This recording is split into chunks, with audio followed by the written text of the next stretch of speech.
멀고먼 옛날 숲속 깊은 곳에 사는 생쥐 한 마리가 있었어. 어느 날 생쥐는 아주 행복해하며 길을 걷고 있는데 정신없이 바쁜 토끼를 보게 된 거야. 사자가 지키는 신비한 나무에 대해 들어본 적 있니? 그 열매를 먹으면 누구나 날개를 가질 수 있다더라고. 처음엔 생쥐도 그 말을 믿지 않았어. 그래서 이렇게 생각했지. 그건 불가능해. 이번엔 신데렐라가 나타났어. 신데렐라는 토끼가 말한 그 특별한 열매가 너무 궁금하다고 말했지. 사자도 그걸 알고 있을까? 그리고 과일은 모두의 것이야. 내가 과일을 따서 가져올게. 토끼는 깜짝 놀라 말했어. 어머나, 사자가 무섭지도 않니 넌? 그러자 작은 생쥐는 호두 껍질 투구를 쓰고 한 손에는 헤이즐넛 껍질 방패를 들고 또 한 손에는 검을 들고서 바닥을 짚었지. 나를 무서워해야 할걸. 기다려라, 숲속의 왕. 이렇게 작은 생쥐는 숲속의 왕 사자 앞에 나서게 되었어.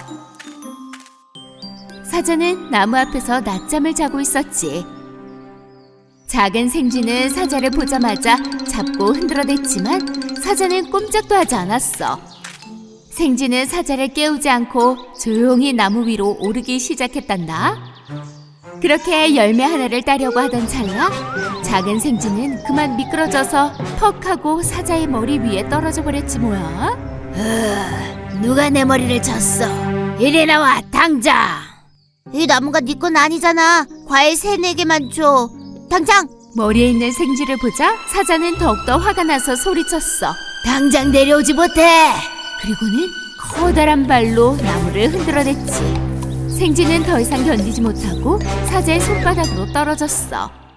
아우, 2개도 괜찮아. 화내지 말라고. 솔직히 하나도 괜찮아. 그냥 맛만 좀 보려고. 신데렐라가. 안 돼. 사자는 화가 나서 생쥐 꼬리를 흔들었어. 그리고 멀리 던져버렸지. 땅에 떨어진 생쥐는 궁시렁대며 달려가기 시작했어. 왜 나한테 으르렁거리는 거야? 과일 2개 주는 게 뭐 어떻다고. 맙소사, 달려. 너무나 무서워 빈손으로 도망친 생쥐를 본 신데렐라는 이렇게 말했어. 스스로를 믿고 두려움을 떨쳐내봐, 작은 생쥐야. 어서 조금 더 용기를 내라고. 한편 사자는 아무 생각 없이 걷고 있던 중 거미 가족이 만들어 놓은 거미줄에 걸리고 말았어. 무슨 짓을 해도 도망칠 수가 없었지. 도와줘, 살려줘, 제발. 그 순간 거울 앞에 놓인 칼을 들고서 다시 용기를 낸 작은 생쥐는 사자의 목소리를 들었어. 호기심에 찬 생쥐는 사자에게 가서 커다란 용기를 내어 거미줄을 끊고 마침내 공경에 닥친 사자를 구해주게 되었단다. 모든 동물들과 신데렐라는 생쥐의 용기에 크게 감명받았어. 사자는 생쥐에게 과일을 한 바구니 가득 담아 자신을 살려준 선물로 주었단다. 생쥐는 다른 동물 친구들과 함께 나눠 먹었어. 하지만 아무도 날개가 생기진 않았지. 맛있구만. 열매를 먹으면 날개가 생긴다고 하지 않았나? 가끔 맛있는 과일을 먹으면 날개가 생긴 것처럼 기분이 좋고 행복감을 느낄 수 있잖아. 안 그래, 생쥐야? 그렇구만. 그날 이후 작은 생쥐는 자신의 두려움을 모두 이겨내고 더욱더 용감해지고 행복해졌단다. 사자, 생쥐, 그리고 잠자는 곰. 옛날 옛적에 어느 무성한 숲에 사는 생쥐 한 마리가 있었어요. 그리고 이웃 동굴에는 커다란 곰이 살고 있었죠. 몇 달 전 겨울잠을 자기 시작하더니 여전히 코를 심하게 골며 곰은 잠을 자고 있었어요. 어느 날 이 작은 쥐는 그 곰을 깨우기 위해 곰에게로 갔어요. 왜냐면 겨울 내내 곰의 코 고는 소리 때문에 잠을 잘 수 없었기 때문이죠. 곰아, 야, 여름이 왔다고. 이제 일어날 때가 된 거 아니야? 어서 일어나. 그러나 곰은 잠에서 깨지 않았어요. 이 작은 생쥐는 이번에는 나팔을 불며 곰에게 다가왔죠. 나팔을 아주 세게 불었어요. 하지만 곰은 계속 잠을 잤어요. 작은 쥐가 숲속에서 잠 못 이루게 되면서 몇몇 동물 친구들을 만날 수 있었죠. 무슨 일이야, 작은 생쥐야? 뭐가 그렇게 슬퍼? 묻지 마, 얘들아. 겨울 내내 곰이 코 고는 소리 때문에 잠을 잘 수가 없었어. 여름이 왔는데도 전혀 깨어날 생각이 없는 것 같아. 숲속의 왕 사자가 널 도울 수 있지 않을까? 혹시 말이야. 뭐? 어떻게 가서 말을 걸지? 왜냐하면 사자가 너무 큰 소리로 으르렁댔기 때문에 모두가 공포에 질려 점프할 정도였어. 그러나 그 작은 생쥐는 그 아이디어에 약간 겁을 먹었어요. 그렇지만 용기를 내어 숲의 왕인 사자에게 도움을 청하러 갔지요. 사자는 자신의 동굴 앞에서 잠을 자고 있었어요. 작은 생쥐는 무시무시해 보이는 야수를 보고 겁에 질린 나머지 계획을 포기하고 집으로 돌아가야겠다고 생각했죠. 하지만 우연히 앞에 떨어져 있던 나뭇가지를 밟자 그 큰 고양이가 깨어났어요. 이게 무슨 소리야? 너 지금 내 동굴 앞에서 뭐 하고 있는 거야? 아! 저기 숲의 왕님, 잠을 깨워서 너무 죄송해요. 도움을 청하려고 이렇게 왔어요. 저기 죄송한데 좀 도와주세요. 작다 못해 과자 사이즈도 안 되는 생쥐 녀석아, 내가 너를 왜 도와야 할 것 같니? 에? 죄송해요. 제발 겨울잠에서 깨어나지 않는데 이은 큰 곰을 깨워주세요. 저는 아무리 해도 그를 깨울 수가 없었어요. 체격이 작으니 목소리도 작죠. 그래서 절대 깨울 수 없었답니다. 하지만 사자님의 으르렁 한 번이면 모든 걸 해결할 수 있을 것 같아요. 으아! 너처럼 아무짝에도 쓸모없는 생쥐 녀석의 부탁을 들어줄 시간이 없단다. 난 숲속의 왕 사자라고. 사자는 생쥐를 도와주지 않고 가버렸어요. 아무도 볼 수 없는 구석으로 가버렸죠. 그는 나무에 기대어 비비면서 미친 듯이 가려운 등을 긁기 시작했어요.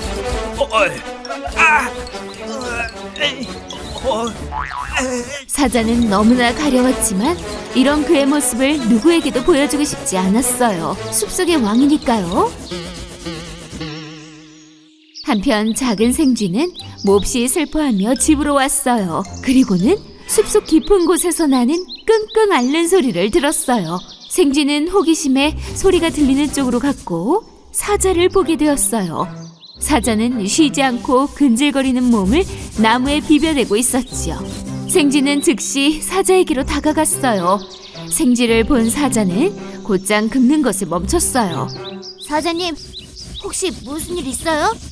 나도 몰라 생쥐야. 나도 모른다고. 간지러워서 견딜 수가 없어. 넌 아무것도 못 보고 아무것도 안 들은 거야. 알겠어. 가버려. 생쥐는 그 작은 눈으로 사자의 몸을 뚫어지게 살펴보았고 몸속 털에서 튀어오르는 작은 벼룩을 발견하게 되었어요. 생쥐는 이제 사자의 몸이 왜 그렇게 가려운지 알게 되었답니다. 그래서 도와주고 싶어 했어요. 사자님 몸에 벼룩이 있으시네요. 제가 도와드릴게요. 네가 날 어떻게 도와? 이 쬐끄만 생쥐 녀석이 감히 날 가만히 두라고.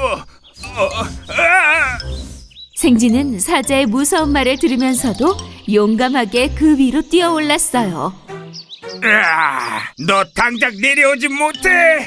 생쥐는 두껍고 지저분한 털 속을 기어다니며 벼룩을 잡아 내던지기 시작했어요. 하지만 사자의 간지러움을 더 심하게 만들 뿐이었고 사자는 발톱으로 온몸을 긁기 시작했어요. 사자는 간지러움을 견딜 수가 없어서 다시 나무에 기대었어요. 이번에는 왼쪽에서 오른쪽으로 비벼댔죠. 안돼! 제가 다칠 뻔했잖아요. 못 참겠어. 못 참겠다고. 네가 날뛸수록 더 간지러울 뿐이야. 어서 내려오라고 이 생쥐야. 사자는 호수 쪽으로 달려갔어요. 그는 재빨리 물속으로 들어갔죠. 등에 타고 있던 생쥐는 거의 가라앉을 것 같았어요.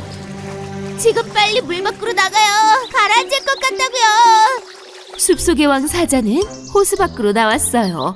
하지만 이내 몸을 말리려고 흔들어댔죠. 아주 빠르게 흔들어대는 통에 생쥐는 생각할 겨를도 없이 매달릴 수밖에 없었어요. 이제 가려움증이 거의 다 나아가요, 사자님. 왼쪽으로 조금만 더 가면 돼요. 사자는 마침내 멈췄어요. 그 사이 생쥐는 사자에게 남아있던 마지막 몇 개의 벼룩을 잡아 몸 밖으로 던져버렸어요. 이제 좀 어때요? 뭔가 간지러움이 사라진 것 같은데. 왜냐하면 제가 사자님의 벼룩을 다 없앴으니까요. 사자는 생쥐에게 무리하게 대했던 것이 너무나 창피했어요. 네가 도와달라고 할 때 난 네가 작은 생쥐라고 널 무시했었지. 하지만 넌 내 온 힘을 다해 내가 처한 어려운 상황을 벗어날 수 있도록 도왔더구나. 고마워. 넌 정말 대단해. 천만에요, 사자님. 자, 내 등 위에 타려. 집에 데려다 줄 테니. 작은 생쥐와 커다란 사자가 생쥐네 집에 도착하자 우렁찬 곰의 코고는 소리를 들었어요. 이게 무슨 소리지? 그들은 바로 동굴 속으로 들어갔어요. 네 말이 맞구나, 생쥐야. 여름이 오는데 큰 곰은 아직 잠을 자고 있구나. 지금 당장 저 곰을 깨워야겠어. 숲속의 왕 사자는 숨을 한번 크게 들이마시고는 큰 곰의 귀에다 대고 힘껏 소리를 질렀어요. 동굴의 돌들이 움직일 정도로요. 이 우렁찬 소리 덕분에 곰은 잠에서 깨어나 동굴 밖으로 내달렸답니다. 무슨 일이지? 뭐 잘못됐나? 해가 벌써 나온 거야? 벌써 여름인 건가? 여긴 어디야? 도대체 무슨 일이야? 모든 숲속 동물들이 이 바보스러운 곰을 비웃고 있었어요.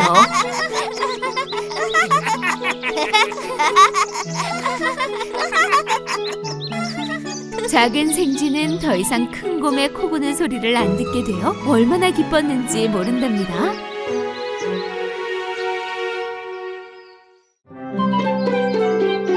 어느 숲속에 사는 가장 작은 동물들 중 하나인 생쥐가 즐거운 아침 식사를 하고 있었어.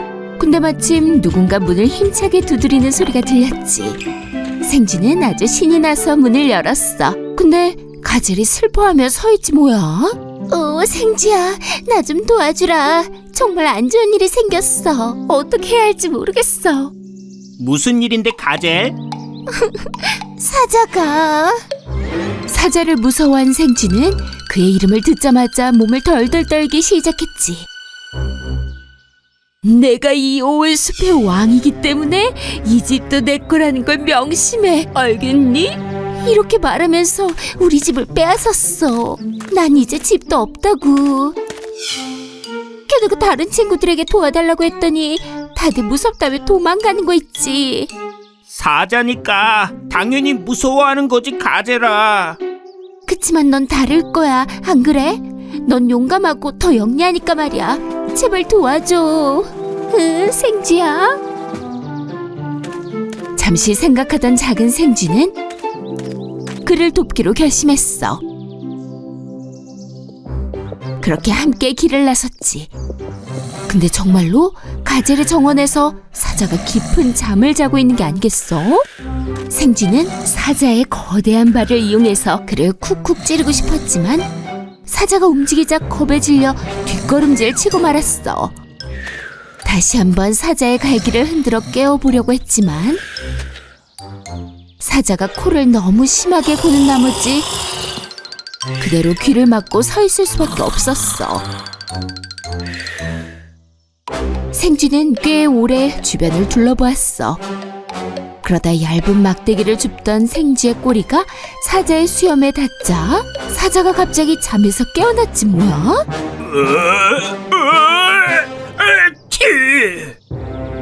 신나게 낮잠을 자던 사자는 코앞에 생쥐를 발견하고는 잔뜩 화가 났지. 그는 무섭게 화를 내며 일어났어. 내 단잠을 깨운 이유가 뭐야? 먹잇감이라도 갖고 온 거야? 먹이요? 아니요, 사자님. 그럼 감히 왜 내 정원에 들어온 거지? 가젤이 그러니까 도대체 무슨 일이야? 가젤이 도망쳤어요. 그럼 너도 도망갔어야지. 안 그럼 널 당장 삼켜버릴 테니까 말이야. 으아!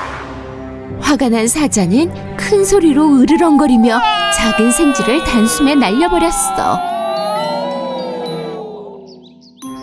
사자는 그곳에서 자던 잠을 마저 청했단다. 다음 날이 되었어. 생쥐는 다시 용기를 내어 가젤의 정원으로 들어갔지. 으아! 내가 정원에서 나가라고 경고했을 텐데. 맞아요. 그랬죠. 근데 근데 혹시 하이에나가 지은 집을 보신 적이 없는지 물어보려고요. 왜 무슨 문제라도 있어? 하이에나 집이 사자님 거보다 훨씬 멋지고 커다랗거든요.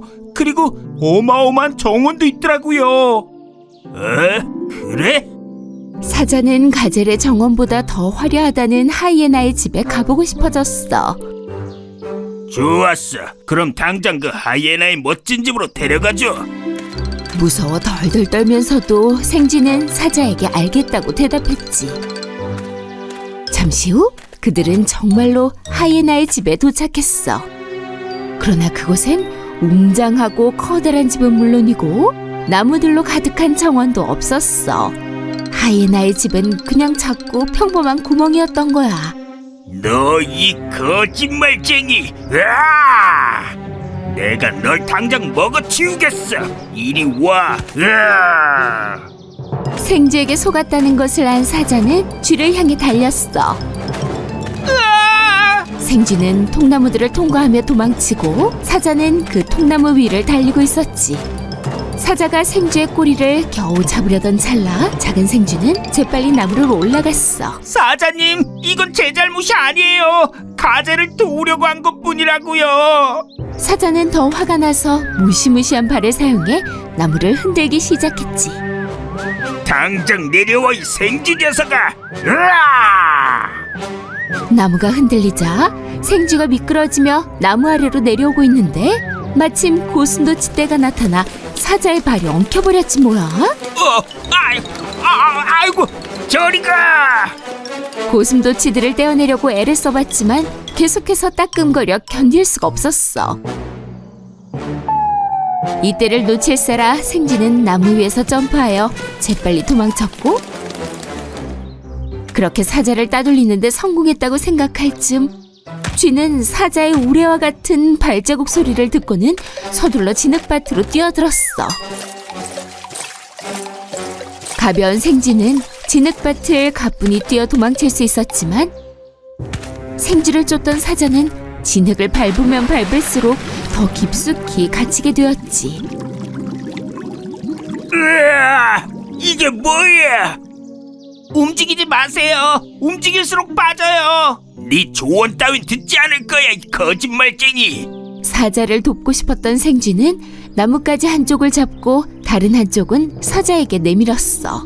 사자님, 이 가지를 잡으세요. 이걸 당겨서 구해드릴게요. 필요 없어. 내가 알아서 빠져나갈 수 있다고. 사자가 빠진 발을 들어 올릴수록 더 깊이 진흙 속에 빠지게 되었단다. 그렇게 몸부림치던 사자는 어느새 진흙으로 뒤덮여 버렸어. 결국 포기하게 되었지. 생쥐야! 점점 빠지고 있어. 나 좀 구해줘, 제발. 집으로 돌아가고 싶단 말이야. 서둘러 줘. 생쥐는 주변에 있던 껌나무에서 커다란 잎을 끌어모아서 한 장 한 장 진흙밭 위에 깔았어. 서둘러요, 사자님. 잎들을 밟고 나오시면 돼요. 껌나무 잎들은 바닥이 끈적끈적해서 진흙 속에 묻히지 않을 수 있었지. 생쥐의 말대로 하자 사자는 다행히 땅을 다시 밟을 수 있었어. 생쥐야. 이 방법을 생각해내지 않았다면 난 아마 죽었을 거야. 내가 널 과소평가했던 것 같아. 미안하다. 내가 어떻게 해주면 좋겠니? 난 정글의 왕 사자라고. 다 말해봐. 생쥐는 사자에게 가젤의 집을 다시 돌려주면 좋겠다고 부탁했어. 사자는 곧장 생쥐의 말을 들어주었단다. 이 자그마한 생쥐 덕분에 살아난 사자는 집을 갖는 것이 얼마나 중요한 일인지 더 이해하게 되었어. 그렇게 가젤은 아름다운 정원이 있는 자신의 집으로 돌아올 수 있었고, 사자는 자기가 원래 살던 굴에서 편하게 잠을 자게 되었지. 작은 생쥐도 다시 즐거운 아침 식사를 하게 되었어. 모든 동물 친구들이 생쥐의 커다란 용기에 대해 칭찬하였고, 그 이야기는 숲속에서 아주 오랫동안 전해졌단다. 정글컵에 참가하는 모든 동물들이 가장 강한 팀과 시합을 하기 위해 준비 중이었어.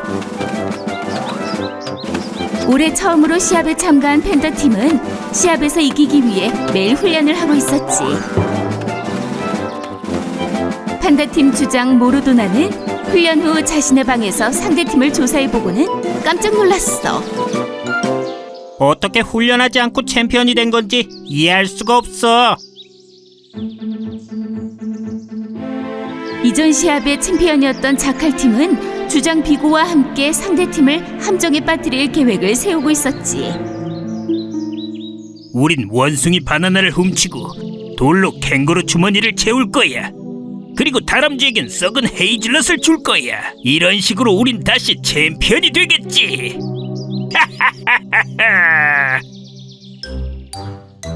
축구를 아주 좋아하는 렛이라는 이름의 공을 줍는 소녀가 있었는데, 선 밖으로 굴러간 공을 재빨리 주었고, 그걸 즉시 주장에게 전달해주며 이렇게 말했어. 주장, 나도 언젠가는 선수가 될 수 있을까? 남자들 경기에서 뛰는 건 매우 힘든 일이야. 넌 아직 어린 소녀잖아, 렛이. 넌 판다팀에서 뛸 수 없어. 하지만 주장... 날이 가고 또 날이 지나 마침내 자칼과 판다팀이 결승에 진출하게 되었어. 그런데 결승을 앞두고 자칼팀이 나쁜 짓을 꾸미고 있었지 뭐야. 몰래 들어가서 선수 판다페의 코에 알러지 가루를 뿌려버렸어. 결국 경기 중에 판다페는 코가 뻘겋게 달아올라 간지럽고 콧물이 나서 경기를 뛸 수 없을 것 같다고 했어. 모로두나는 당황스러웠어. 그리고는 어떻게 할지 고민하다가 레시에게로 갔지. 준비해. 경기에 뛰어야 돼. 그런데 주장... 정말 내가 경기에서 뛰길 원해? 선택의 여지가 없어. 경기에서 뛸 선수가 없어서 말이야. 하지만 내 말대로만 하면 돼. 공이 올 때 선체로 막아서 앞으로 차기만 하면 돼.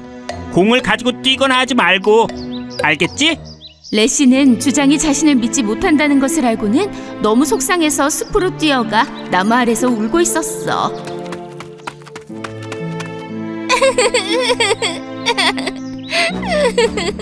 레시가 막 울고 있는데 숲에서 목소리가 들렸어. 자칼팀 주장 비고가 한 손에 병을 들고는 팀의 스타 선수 컴팔라에게 얘기를 하고 있었던 거야. 자칼 그랜파가 이 물약을 만들었어. 네가 이걸 마시면 치타 10마리의 힘을 갖게 돼서 그 누구보다 빨리 뛸 수 있게 돼. 레시는 듣자마자 곧바로 모르두나에게 달려가 자신이 들은 것을 그대로 전해주었어. 그런 건 불가능해. 그런 소리 그만하고 가서 유니폼이나 입어. 레시는 슬퍼하며 라커룸으로 갔단다. 이제 경기 시간이 되었어. 심판 늑대가 경기 시작을 알리는 휘슬을 불었지. 소녀 팬다 레시는 주장 말대로 가만히 서서 들어오는 공을 막아서 그 즉시 앞으로 쳤어. 한편 자칼팀은 모든 공을 컴팔라에게 주었어. 컴팔라는 너무나 빨라서 판다 선수들은 도저히 그를 따라잡을 수가 없었지. 컴팔라가 멋진 솜씨로 수비수를 지나더니 골키퍼의 오른편으로 강하면서 매끄럽게 슛을 날려 공이 들어갔지 뭐야.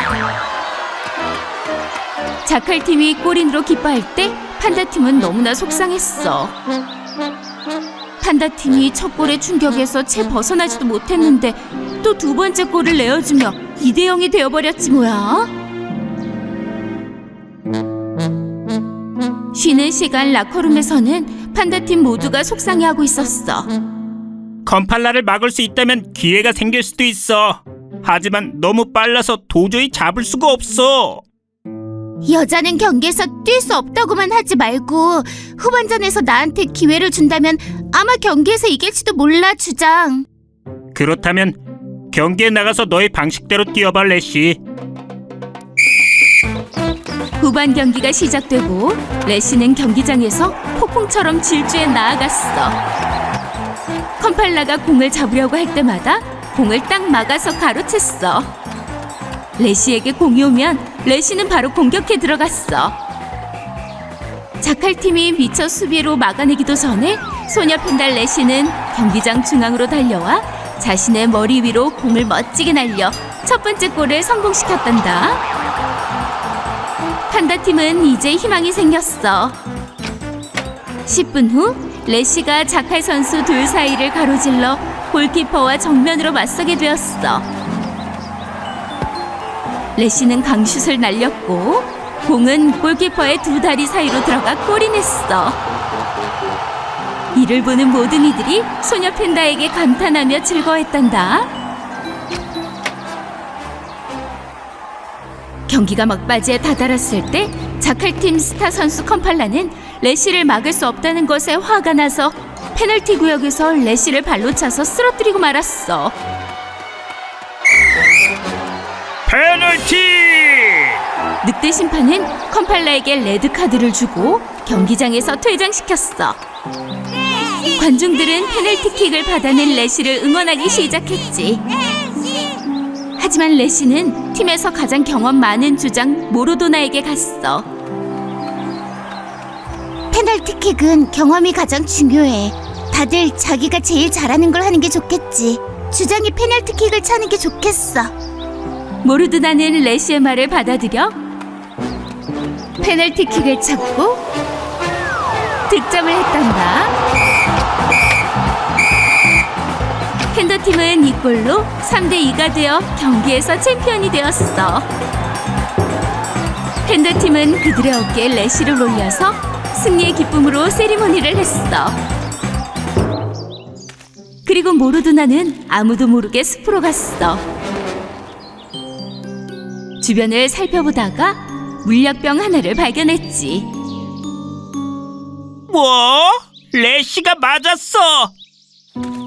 병을 집어들고는 경기장에 있는 레시에게 갔어. 그리고는 팀 선수 모두를 모아 말했어. 첫째로 미안해, 래시. 남자만 축구에서 뛸 수 있다고 생각했어. 너의 실력은 알지도 못하면서 말이야. 남자든 여자든 누구라도 경기를 할 수 있어. 래시, 넌 이제 스타야. 레시는 주장의 말을 듣고 너무나 행복했어. 나의 두 번째 사과는 너의 말을 듣지 않았던 것이야. 자칼팀이 나쁜 짓을 꾸몄다는 숲으로 가서 그들이 만들었다는 이 병을 찾을 수가 있었어. 선수들은 이 이야기를 듣고는 너무나 놀랐어. 모르드나는 빈 물약병을 들고는 늑대 심판에게로 가서 그것을 주었어. 늑대 심판은 자칼팀에게 달려가 그들을 정글팀 축구 경기에서 쫓아내버렸단다.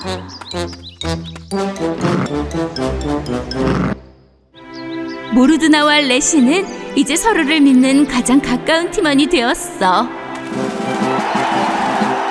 그들은 정글컵을 함께 들어올리며 챔피언이 된 것을 마음껏 축하했지.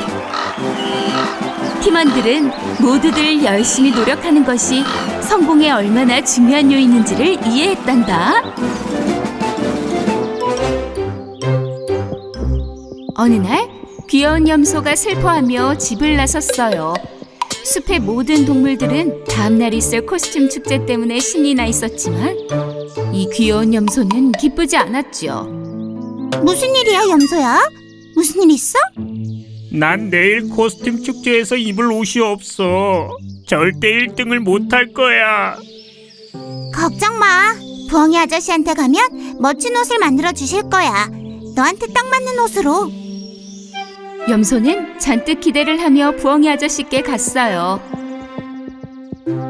그러나 아저씨는 염소가 온 걸 못 보실 정도로 바쁘셨어요. 귀여운 염소는 부엉이 아저씨 가게에 배를 울렸어요. 어허허, 이게 누구야? 염소잖아. 바쁘니 빨리 말하렴. 뭐 때문에 온 거니? 내일 축제 때 입을 멋진 옷을 좀 부탁드려요.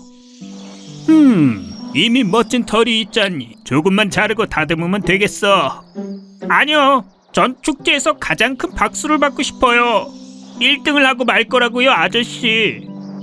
그럼 슬퍼하는 앵무새의 깃털을 좀 가져오렴. 그리고 가이불산지 사자들한테 있는 마법 돌멩이도 말이야. 그래야만 내가 최고의 옷을 만들어줄 수 있단다. 하지만 그 슬픈 앵무새는 모두를 울게 만들어요. 전 우는 건 싫어요. 게다가 사자들은 재미있는 거나 춤추는 것도 싫어하고요. 맨날 자기들 힘자랑이나 해야 된다고요. 넌 한 번도 사자를 본 적이 없잖니. 작은 용기가 모든 걸 해결해 줄 거다. 기억하렴. 부엉이 아저씨 가게를 나오면서 염소는 축제에서 큰 박수를 받는 꿈을 꿨어요. 그리고는 용기 있게 기블산을 향해 출발했지요. 잠시 후 어디선가 슬픈 목소리가 들려왔어요. 거기 누구세요? 염소가 슬퍼하는 앵무새에게 갔어요. 축제에서 쓸 수 있게 네 깃털을 조금만 주면 안 되겠니? 날 웃길 수만 있다면 그래야 털이 빠지거든. 근데 난 천년에 한 번밖에 못 웃는단다.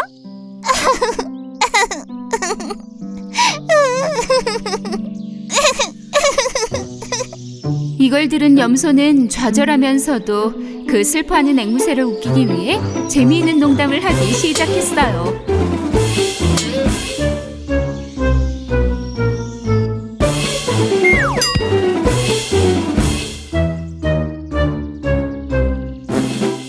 마침내 앵무새에게 웃음이 터졌어요.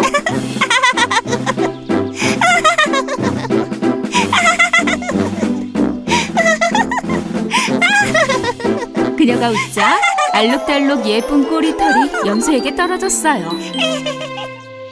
난 네가 절대 안 웃을 줄 알았어. 아름다운 웃음을 가진 앵무새야. 고마워.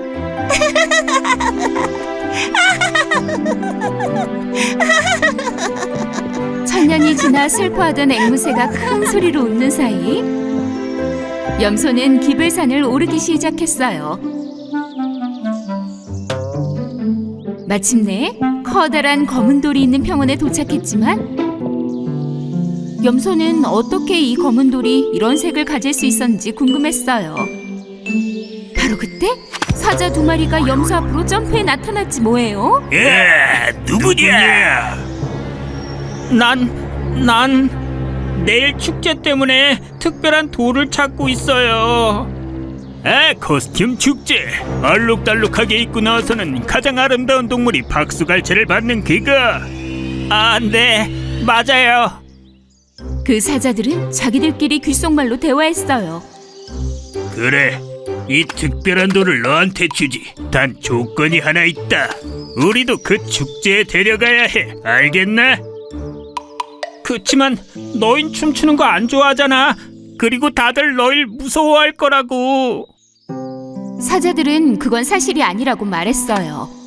그건 우리가 사자라는 것 때문에 피하는 거야. 그래서 우린 단 한 번도 축제에 초대받아 가본 적이 없다고. 우리가 꽃길만 걸어도 모두들 겁을 내며 도망만 간다고.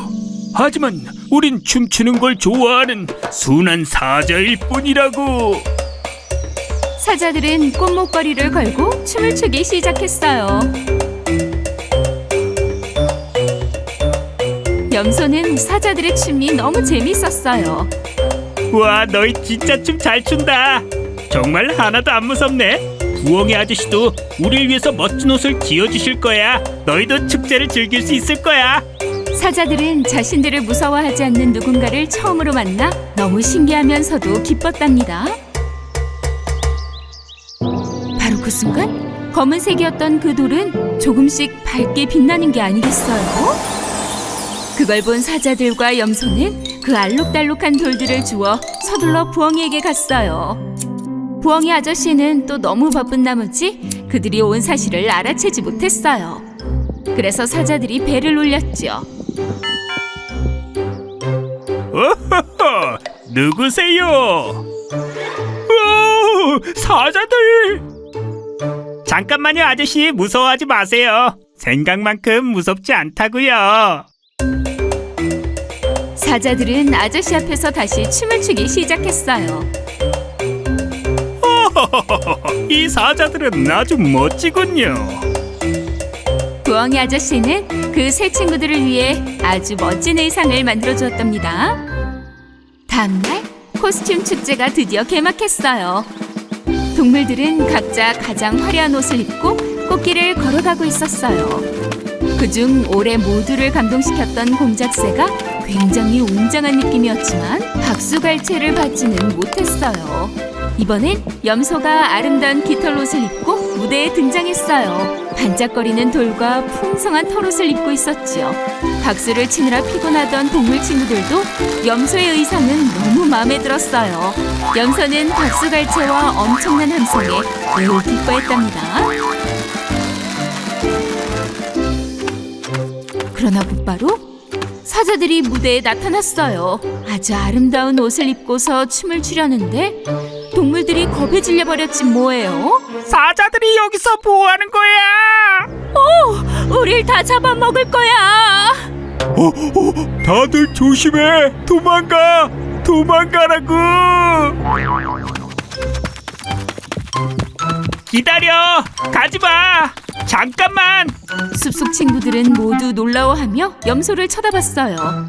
사자들도 춤추는 게 좋대. 얘네 재미있어. 저 친구들 덕분에 두려움을 이길 수 있었어. 우리 기회를 줘보자. 하지만 숲속 친구들은 망설였어요. 바로 그때 사자들이 춤을 추기 시작했죠. 그리고는 모두 즐거운 시간을 보냈답니다. 그날 이후 착한 마음씨를 가진 염소의 용기 덕분에 아무도 사자를 무서워하지 않게 됐어요.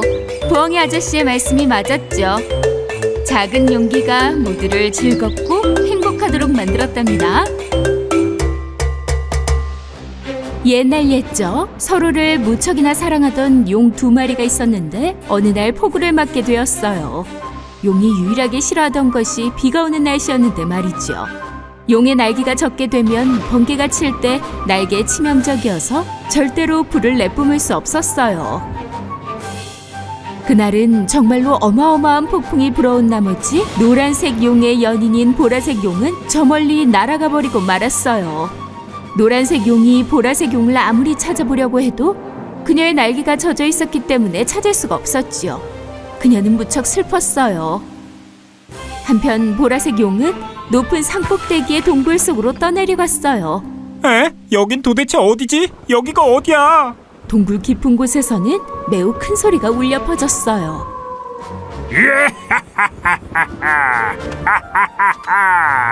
사악한 바오가 낸 소리였어요. 바오의 몸은 반은 늑대, 반은 사자였죠. 나는 전둥과 번개의 신 바오다.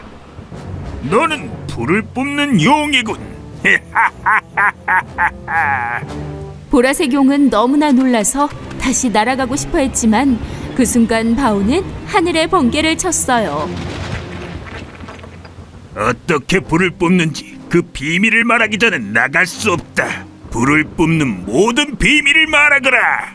아니, 절대로 그럴 수 없어. 그럼 할 수 없지. 영원히 비를 내려 이곳에 널 가두는 수밖에. 보라색 용은 바오의 동굴에 갇히고 말았어요.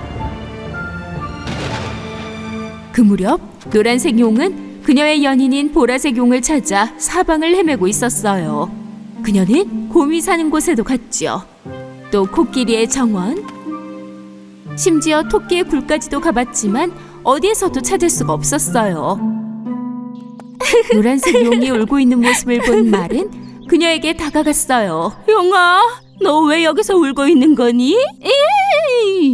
내 사랑 보라색 용이 사라졌어. 곧 다시 비가 오게 되면 날개가 다쳐서 영영 그를 못 찾을지 몰라. 어떡하면 좋지? 숲의 수호자 원숭이에게 가봤니? 그는 다 알고 있을 텐데. 고마워. 당장 가서 물어볼게. 기다려. 이 빨간 천을 갖고 가서 덮으렴. 비가 오면 이게 널 보호해 줄 거야. 노란색 용은 빨간 천을 받아들고 곧장 숲속을 향해 갔어요. 바로 그때 비가 다시 오기 시작했죠. 노란색 용은 마침내 원숭이를 찾아냈고 보라색 용을 본 적이 있는지 물어봤답니다. 하늘에서 나는 걸 본 것 같아.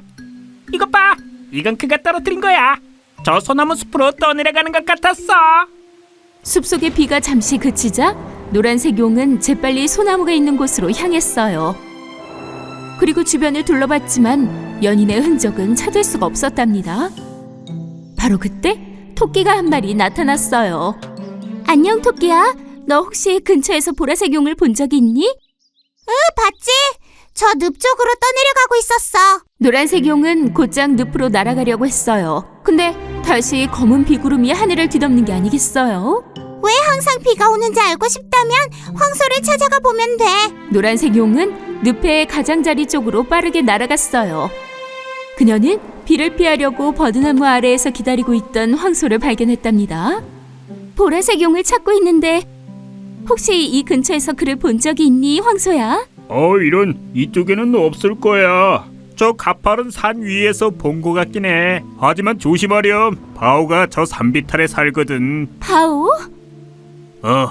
그는 천둥 번개의 신이야. 정말이지 거만하고 못됐으니까 조심하렴. 그리고 모든 걸 다 갖고 싶어하는 심술궂은 욕심꾸러기라고. 이제 알겠어. 그게 비가 멈추지 않는 이유였구나. 보라색 용이 바오에게 붙잡힌 게 틀림없어. 너의 불로 바오를 멈추게 할 수 있어.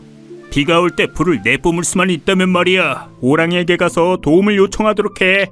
노란색 용은 비가 오기 전에 재빨리 호랑이를 찾아 나섰어요.